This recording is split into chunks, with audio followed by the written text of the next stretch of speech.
there's a lot of people going back out of the water for a long time, and it's quite clear that they're rusty. They're rusty with their equipment, they're rusty with their bodies. So what I want to do is, there was an article that the people that were participating in these sort of sessions that was there on the blogs, put it up on the net website.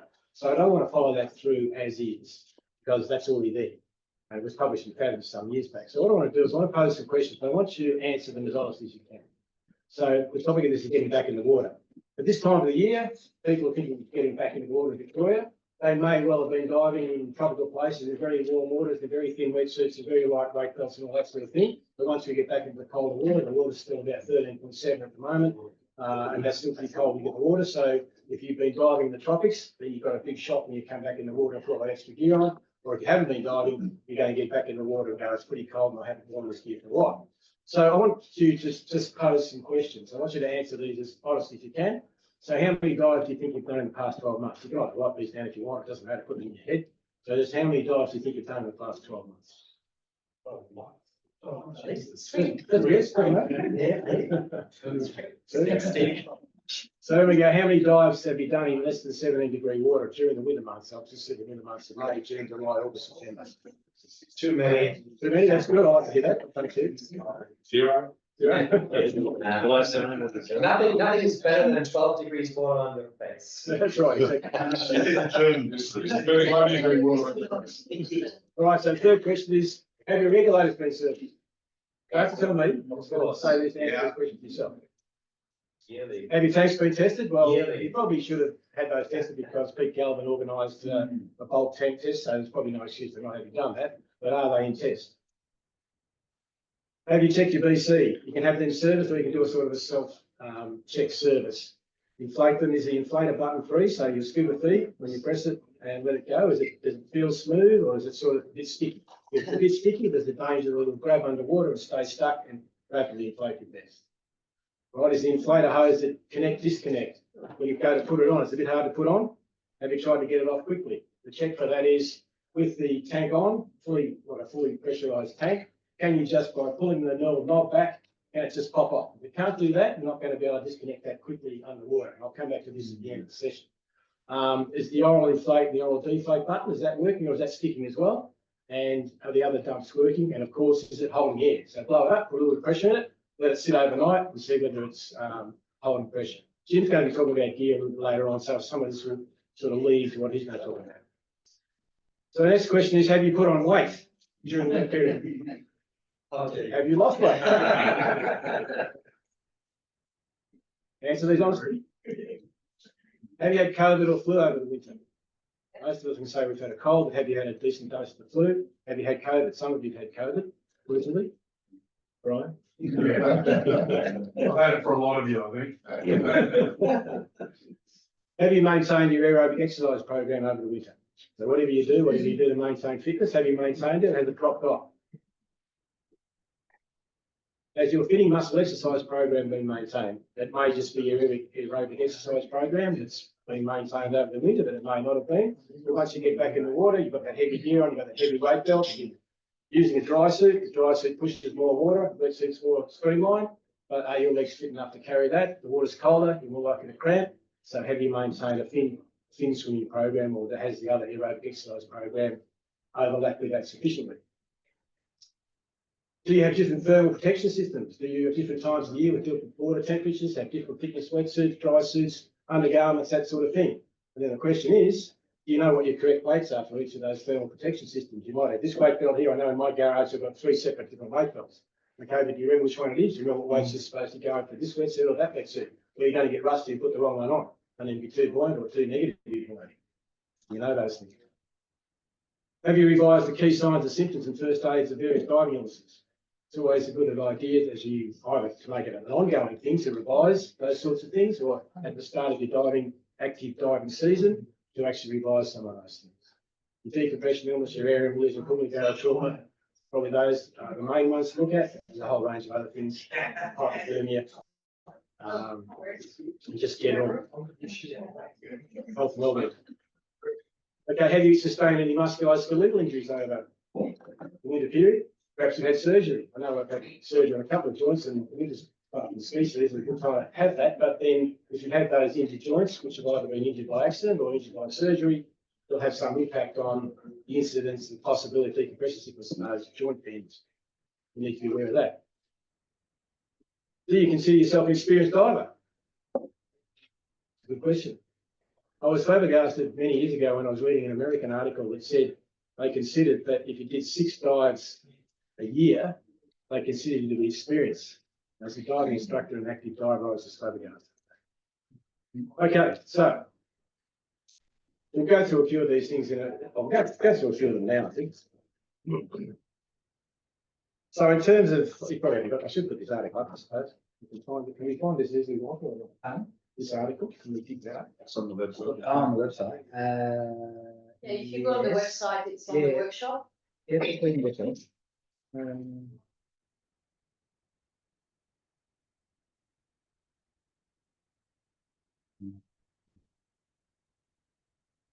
For those that didn't hear, Bob was mumbling about using an apple. I feel you.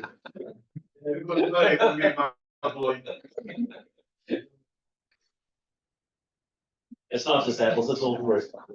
Sorry. It's not just apples, it's all fruit. Raspberries. Okay, I think I've got it. I've got it.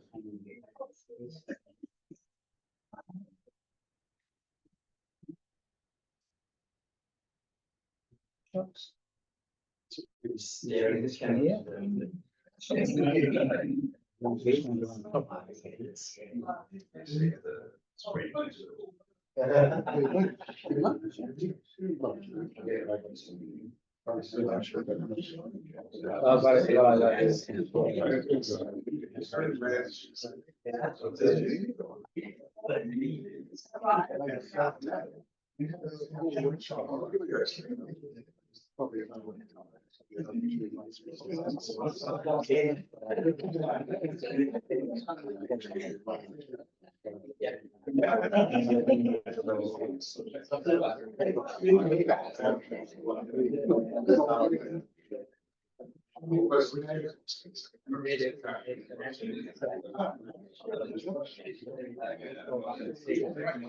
All right, so thanks, Mark.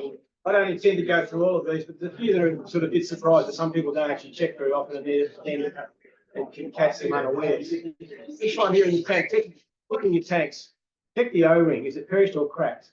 You really need to get it out to see that, to see whether it's perished, but if it's really badly perished, you can see the cracks in the O-ring. And you can often see little thin bits of rubber peeling off the O-ring around the outside. All right, if it's like that already, then chances are you're going to get a significant leak there during the season. So it's a good time to have a look at it. If it does look in poor condition, then you get it out and put a new one in.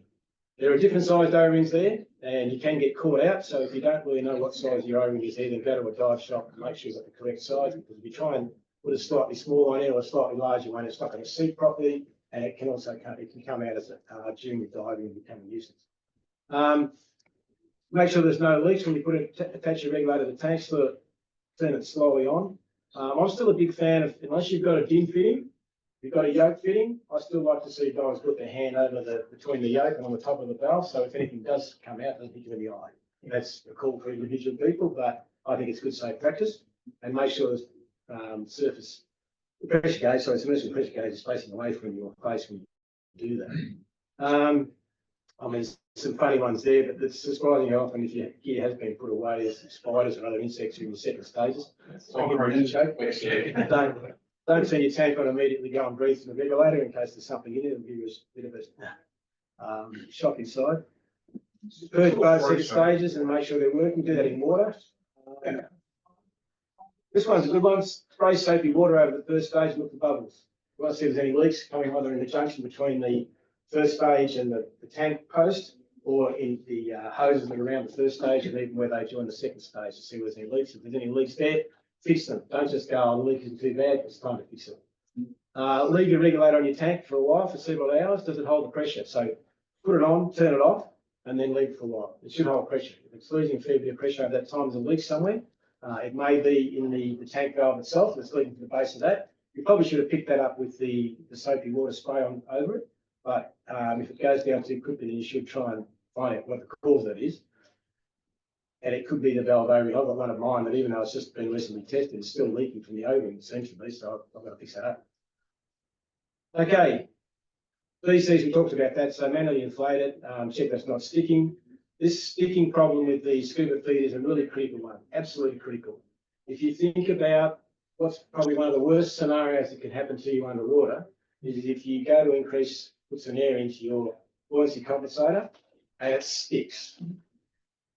What's going to happen? It's going to fill up really fast and you're going to go that way. So you've got to be prepared for this. And one of the things that I want to end up with is that you need to practice these skills. So I'll come back to that at the end. But this is one skill you must practice. And that is being able to disconnect your scuba feed as quickly as you possibly can. And that you should be able to do that with just 2 fingers. Just find the hose where it attaches and just pull it back and it should pop off. And so that's a check that you need to do. And it's a check you need to practice on dry land and also a check you need to practice in the water. You do it regularly, make sure it's there. And after several dives, depends on your regulator and where you're diving and how well you wash it out and that sort of thing. Tim's going to be talking about washing your gear out after sometime later in the evening. You will get corrosion and salt products building up, and that'll stop the spring releasing. And so you need to clean that. So you just dump the end of that in vinegar for, depends on how badly fouled it is, 30 seconds, a minute, 2 minutes, pull it out, rinse it well, and then just with a toothpick, a little bit of O-ring grease, just put inside that fitting. There's some little ball bearings in there. Just put a little tiny bit of grease on that, and then put it backwards and forwards a few times, and then do it again. And you'll see the difference is just phenomenal. And that's what you want to be able to do, because there's nothing more scary than that sticking on. It's a horrific experience. I've only had it done slowly, but I hate to have it done quickly. So that's something for you to work I've on. just comment on that, Chris. I think my chances of getting it off, particularly with leather gloves, are 0. So for me, it's always check it before I go down, like give it a squirt to make sure that it's not going to do it. My wife has had that experience. I dropped her down with photographers in the rip, which means that she was basically solo diving. They never even noticed that she had pressed her oceanic one, which I think that was a good thing, and she came straight up. The good thing about it is you haven't been down any time. So it's basically like doing free diving. And so we took her back, we had oxygen, which is great thing about these, so we took her back in, put her on an ambulance. I must say, they said our oxygen is as good as theirs, so they left her on that for quite a while. And she didn't even go on the chain. At the end of the day, it was just a deep down. But from now on, it's always, let's check that valve before we go down and give it a squirt. Because still argue that. I'd rather have it on the surface. I'd argue this is something you consider. Dave mentioned having leather gloves on. Even in the coldest water, I still use gloves that have got that bit cut off and that bit cut off. I've got my fingers available. But it's up to you what you want to do. I mean, if you're into really 7-degree water, 8-degree water, that's sort of, you've got the full dry suit gloves, you can't have the ends cut off those. But even in 11 degrees water, I'll still have those fingers cut off. But that's something to think about. I want to be able to use them. But what Dave says is important. Not only is it decompression sickness, but it's also area wisdom. So if you have a rapid descent, even if you have a short time, then obviously you need to breathe out very, very quickly and cross your fingers. You're not going to get a glitch ruptured lung. Okay, so that's that bit there.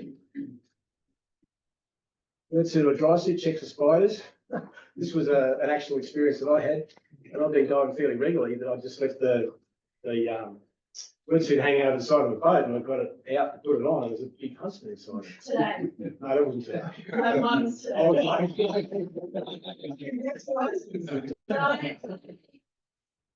Oh, I went snorkeling today, and unfortunately I keep it inside out. So when I go to wear it, I'm pulling it in the right way. So I think that's a nice thing to do for the wetsuit. Yeah. Better than in the mask. Well, I had another funny one. That was, I used to come over and see when my kids were young, after I'd been for dives, I'd throw the wetsuit in the bathroom, kiss them up and down. Somehow in the time that went from, I'd been for the dive and came back, a scorpion had found its way in, and suddenly the wetsuit's in the bath with my kids with a scorpion. Now, this is really cool. Beware of that. Just little things to be surprised about. With you as a diver, we talked about, maintaining your fitness, and it really is important to recognise that. If you have put on a bit of weight, then your fitness is probably down a bit, or we put the two together, you analyse your own sort of level of fitness and your own suitability to get back in the water. But basically what you need to think about is some workup guys, some easy work. And a bird with bacon. Don't expect to get back in the water and drop straight into a 30-metre dive, because that's where you ended up at the end of the last season. Gradually work up. an easy shore dive, an easy boat dive, and work up to those deeper dives, and those more strenuous dives, depending on how active you've been. Assemble your gear and put it on. Again, as an instructor, it used to amaze me at how many people, less experienced people, but they're fiddling around trying to work out which way does their regulator go on. Does it go on that side? Do the hoses go this side or go on that side? So make sure the muscle memory or everything's there and you know which way to put it together. If you don't, assemble it before you actually go to the device side. Or just apply pins. Is that so? Apply a pin. Well, I did, that's right. But you can still get the hose on the wrong side. upside down, yeah. If you have had COVID, it's important to recognise that has been an insult to your respiratory system. And the effect, even though you're feeling better, can last for quite a long time. There are some recommendations for scrums about how long and how carefully you should stage getting back into the water. You can look those up, I think, fairly easily, but take it really easily. Don't underestimate the damage that's been done to your lungs. Influenza is not quite as bad, but the same sort of thing. Take it easy when you get back to the water. Sorry, chicken broth. Chicken power?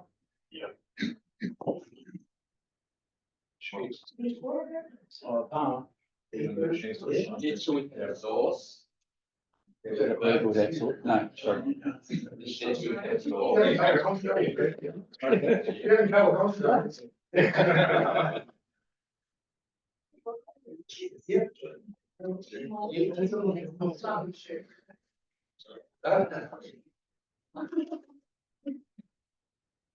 All right, so one of the other things that I focused on, and as Andrew mentioned before, one of the things that I've been organising for this club in conjunction with Entire is we've been running these skills and equipment training sessions. Oh, right. These skills and equipment training sessions. And that's come from a long time of refining how I wear my gear. And there's other people I know, I'm particularly one of them, who spend a long time refining how they wear their gear. A lot of people just put their gear on, get in the water and don't think about what they look like in the water and what the consequences are for their diving. And so I'm very critically get on a dive boat, a charter boat, and have a look at the way the tanks are rigged up and the reloads are rigged up and go, oh my goodness, how are they rigged up? They're shocking. So I thought I'd offer these particular training courses for these things. I've been very, very successful. There's quite a lot of people in this room that have done those, and we will run them again. But the challenge is to make yourself streamlined and only carry the gear that you really need. Think about what you need and where it needs to be. If it's something that needs to be used on every dive, we'll make it accessible. If it's something that's not used on every dive, question yourself as to whether you need it or whether you can put it somewhere else. So these are two photos. This is of a person who some of you might recognise, who's an experienced diver. But I want you to look at the arrangement of the hoses. I want you to look at this one here. This guy thinks he's pretty cool. He's got his buoyancy trimmed, he's hanging dead horizontal. I want you to see where the hoses are. This is the most obvious thing. All right, you've got these great loops here and here, this is hanging off here. Look where the spare regulator is hanging down here. This is the octopus regulator hanging down here. In an emergency where you need to give that air to someone else, how sure can this person be of getting that and handing it to the person and not being tangled up? What's the chances of going through a rocky area or a wreck or something and not getting caught up on that? And the same thing goes for this. I can't believe that hose is up like that. He's probably got a 7-foot hose, which comes from cave diving and that sort of thing. He thinks that's pretty cool, but the way he's got it rigged for ocean diving, that's nowhere near appropriate. So he's going to get caught on coral or wrecks or whatever. So the key thing is to remove any danglies, only take those sort of things that are necessary with you, anything else, trim them and take them off. Well, we can go back to the PowerPoint. Good. Yep.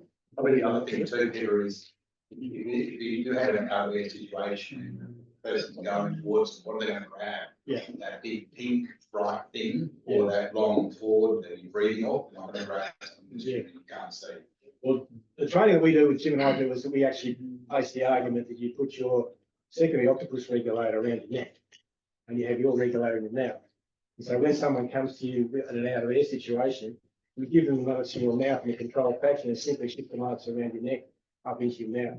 Rather than one that seems to be there, I've just come back from a dive trip up on the Australia region in Yongala. People have got their octopus regulators hanging here or they've got bright yellow hose in that. And I guess the idea is that they're going to keep that leg in their mouth and they give them this one. But where's it gone? I don't know where it is. And I'm happily breathing and this person's desperately out of air. So our argument is in a cool controlled fashion. Give this one and simply with the other hand put that in and you maintain that cool control situation.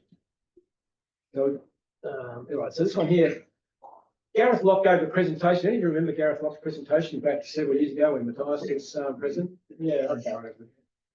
He was doing COVID, early COVID. Yeah, that's right. Okay. So Gareth runs an organisation or an organisation called the Human Factor. And what he's interested in is investigating the effect of the human psyche and human beings do on pressurised situations. But obviously, in diving, when things go wrong, it becomes a pressurised situation. So what his argument is, or his thesis is that with repetition, we treat things a lot, they become automatic. And once they become automatic and we think we know what to do, we don't pay attention to them anymore. So if we take this graph here, we've got a novice here. They haven't done many repetitions, and so when it comes to mask clearing, they've really got to concentrate because I want to get it right. And taking the regulator and taking their mask off, putting it back on, and putting the regulator back on takes a lot of practice to think about it. And that's what we need to get them to practice at multiple times as instructors. But as they do more and more repetition, they become skilled, and then they become very skilled. They've done a whole lot of repetitions. They don't need to pay attention to it. Clearing their mask is automatic. Taking the regulator out of their mouth is automatic. Put it back in, it goes fine. But the corollary of that, or the flip side of that, as you like, and this is the way that I was looking at he was presenting, I found this very interesting. But the problem is, many divers regard themselves as experienced. So I said at the start, I asked the question, do you regard yourself as experienced? And I gave you that figure from an American document where they considered 6 divers as experienced, which I think is no way. How many? 6. 6. Yeah. Which very often with the youngsters, they've done a cruise in the tropics somewhere and done 6 or more dives and they consider themselves experienced. You know, whether that's a general factor, but I remember the article very well because it's stuck in my head. Okay, so what it means then is we look at the other way around, is we consider ourselves experienced. And a big burger.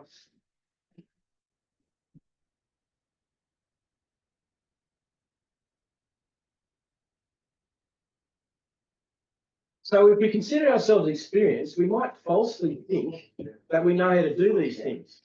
But if we don't practice them and don't repeat them over again, our assumption might not be right. And in fact, when it comes to it and we have to do it in earnest, we may not be as smooth as we think we should be. And so I think what actually happens is that this skilled person actually moves back along this area here, and they should be paying more attention to what they're doing, but they don't. And so when things go wrong, things can go very wrong. So what I'm going to encourage you to do, and there's an article that I'll ask Walter to put on the website, it's called Skills Acquisition and Maintenance, that I wrote after Gareth Locke's presentation, it was published in Fathoms many years ago, several years ago, saying this kind of concept here: practice, repeat, practice. Practice all your skills on every dive. There's no excuse not to practice those basic skills. Practice your mask clear. Take your mask off in 12-degree water, 15-degree water it is, and leave it off for a while. Take the regulator out of your mouth. Yeah, okay. So the question that I was going to pose here was, when was the last time you practiced the following? Sharing air with your buddy, right? Octopus breathing or buddy breathing. These days, they're not even teaching buddy breathing in training courses. They're sharing with the spare regulator. My son and daughter know, they're both very, very good divers. They know that I will come up to them and I will give them the out of air signal at any depth at any time. So on a 40-metre dive, I'll do it. They're very confident divers. I'll do that stuff because I want them to be familiar with it and myself. So when's the last time you practiced air share? Mask clear. Practice a mask clear, several mask clears on every dive. And as I said, if it's cold water, take it off and get used to that cold water on your face. All right, I'll just see that one. Rapid disconnect of your BC inflator hose. Definitely, as Dave says, check it on the surface, but I'd argue check it underwater as well. And if it's sticky at all, then clean up the end and lubricate it with it. Breathing off your secondary octopus regulator. We often carry that secondary reg, and it's there for that very rare situation where someone runs out of air. But it's been with that reg set up a year, 2 years, 3 years, 4 years, and hopefully you've got it serviced, and hopefully the service agent did a good job, but maybe they didn't do a good job. Is it going to deliver air? Did you put a cheap one on? But I want the good one for my mouth, and so I'm going to give this cheap one that doesn't breathe very well to my buddy here. Is that a good thing to do? I don't think so. I don't think that's a good idea. It's like there's laughing so long. But the bottom line is you need to know that that octopus regulator is going to deliver air the way you want it to be delivered to you in the emergency when you're breathing hard, and therefore when your buddy's breathing hard. And so on every dive, I have my octopus regulator around the neck here. I take this, if I get to the deco stop, I take this one away, throw it away, keep this one and I breathe off it. Is it breathing adequately? Am I happy with it? Or do I need to adjust it or get it adjusted? Right? So I encourage you to do that yourselves. Don't just assume, don't assume anything. Know that that regulator is going to deliver, because in an emergency, you're going to want both of those regulators to deliver at a high breathing rate. And if you've got an unbalanced piston regulator, go and buy a new regulator. And the last one there is, I think it's the last one. Oops. No, I didn't. Do you know how to change the percentage O2 on your flight computer? The number of times that I've seen people getting a nitrox filled with a certain percentage in it, and they're all mucking around going, oh, how do you change this on this computer? I can't remember. Right, so it's a good time as you're getting back in the water to practice it. So think about the impact of winter on you, on your equipment, on you physically and psychologically. Take whatever steps are necessary to overcome those possible shortcomings. Following on what you said about the O2 and dive surfing, I know, I don't know about others, but I usually forget all my settings on the computer anyway. So it's a good time to maybe refresh it by looking at your manual in the new year, just to refresh what all the bits and pieces are. Yeah, I totally agree. The number of people was just much recently this last week, and I know it was earlier in this year, people who didn't know what the display on their deco meter meant. If you've got a particular deco meter, take the time to learn what the display is. If you've got one of these new shear waters, they're amazing things, but they've got fairly complex displays and you can customize those, but make sure you know what they actually mean, right? And as Brian said, if you haven't used it in a while, then refresh, that sort of thing. So refresh, practice, repeat, practice. I think that's really what it is. Thank you very much, Peter. I think the other thing I was going to point out too, with the rapid on PC, probably also want to check the one you do in dry suit diving. Yeah, good point. I did mean to put that in there, yeah. Yeah. Well, I'm a wetsuit diver, right? But I do use the dry suit tape, but that's all right. Yeah, good point. Yeah, thanks. Sir. They're just bad. Yeah, absolutely. Yeah, so you can imagine getting blown up like an idiot. But like I said, if you do get air, and I should have put that in, so thanks for that.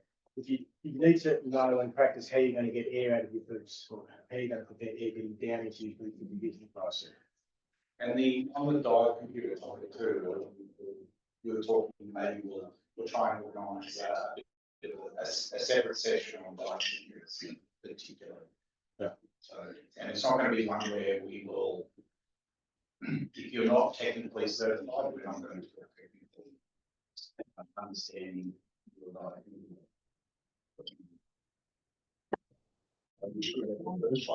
Read your instructions. If anyone hasn't done the course with Jim and Peter, I thoroughly encourage everybody to partake in their equipment and skills session. My only bugbear with it was when my daughter did it earlier this year, and I came home and found my 50-metre SMB line was only 8 metres long.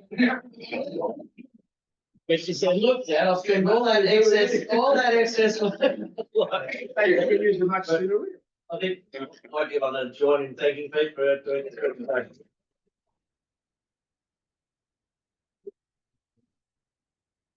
We'll take a break, have some dinner and chocolate. I'll do